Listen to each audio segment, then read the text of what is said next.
O Evangelho segundo Marcos, capítulo 5. E assim, atravessaram o mar e foram para a região dos Gerazenos. Logo que Jesus desceu do barco, veio dos sepulcros, caminhando ao seu encontro, um homem possuído por um espírito imundo. Esse homem vivia em meio aos sepulcros, e não havia quem conseguisse dominá-lo, nem mesmo concorrentes. Muitas vezes já haviam acorrentado seus pés e mãos, mas ele arrebentava os grilhões e estraçalhava algemas e correntes. Ninguém tinha força para detê-lo. E noite e dia, sem repouso, perambulava por entre os sepulcros e pelas colinas, gritando e cortando-se com lascas de rocha. Ao avistar Jesus, ainda de longe, correu e atirou-se aos seus pés, e clamou aos berros: Que queres de mim, Jesus, Filho do Deus Altíssimo? Suplico-te por Deus que não me atormentes. Pois Jesus já lhe havia ordenado: Sai deste homem, espírito imundo. Todavia Jesus o interrogou: Qual é o seu nome? Respondeu ele: Meu nome é Legião, porque somos muitos. E implorava insistentemente para que Jesus não os mandasse para fora daquela região.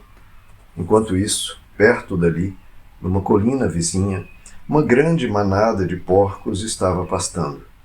Foi então que os demônios rogaram a Jesus: Manda-nos para os porcos, para que entremos neles. E Jesus lhes deu permissão, e os espíritos imundos deixaram o homem e entraram nos porcos.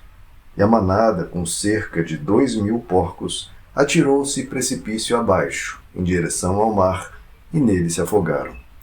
As pessoas que apacentavam os porcos fugiram e relataram esses fatos na cidade e nos campos. E todo o povo correu para ver o que se havia passado. Quando chegaram próximo de Jesus, observaram ali o homem que fora tomado por uma legião de demônios, assentado, vestido e em perfeito juízo, e ficaram assustados. Os que presenciaram os fatos narraram ao povo o que havia ocorrido com o endemoniado, e contaram também sobre os porcos. Então, o povo começou a implorar a Jesus que se afastasse daquela região que lhes pertencia. E quando Jesus estava entrando no barco, o homem que fora possuído pelos espíritos imundos rogava-lhe que o deixasse seguir com ele. Jesus não consentiu, entretanto, orientando: Vai para tua casa, para a tua família, e anuncia a eles tudo quanto Deus tem realizado a teu favor, e como teve misericórdia de ti. Então partiu aquele homem e começou a pregar por toda a Decápolis as coisas que Jesus havia feito por ele. E todos ficaram maravilhados. Retornando Jesus de barco para outra margem, numerosa multidão, uma vez mais, se formou ao seu redor, enquanto estava na praia. Foi quando chegou ali um dos dirigentes da sinagoga local, chamado Jairo. Ao ver Jesus, prostrou-se aos seus pés. Ele pediu, aos prantos e com insistência: Minha filha pequena está à beira da morte. Vem, impõe tuas mãos sobre ela, para que seja curada e viva. Então Jesus foi com ele, e uma enorme multidão o acompanhava, apertando-o de todos os lados. E estava por ali certa mulher que, havia 12 anos, vinha padecendo de hemorragia. Ela já tinha sofrido demasiado sob os cuidados de vários médicos e gastara tudo o que possuía. Porém, em vez de melhorar, ia de mal a pior. Tendo ouvido falar a respeito de Jesus, passou pelo aglomerado de pessoas e conseguiu tocar em seu manto, pois dizia consigo mesma: Se eu puder, ao menos, tocar as suas vestes, ficarei curada. E naquele instante se lhe estancou a hemorragia e a mulher sentiu em seu corpo que estava liberta do seu sofrimento. No mesmo momento, ao sentir que do seu interior fora liberado o poder, Jesus, virando-se em meio à multidão, inquiriu: Quem tocou em meu manto? Ao que os discípulos alegaram-lhe: Vês a multidão que te comprime de todos os lados e pergunta: Quem me tocou? No entanto, Jesus continuou olhando ao seu redor, esperando ver quem havia feito aquilo.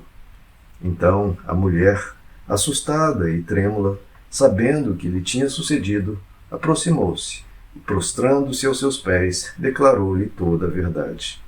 E Jesus afirmou-lhe: Minha filha, a tua fé te salvou.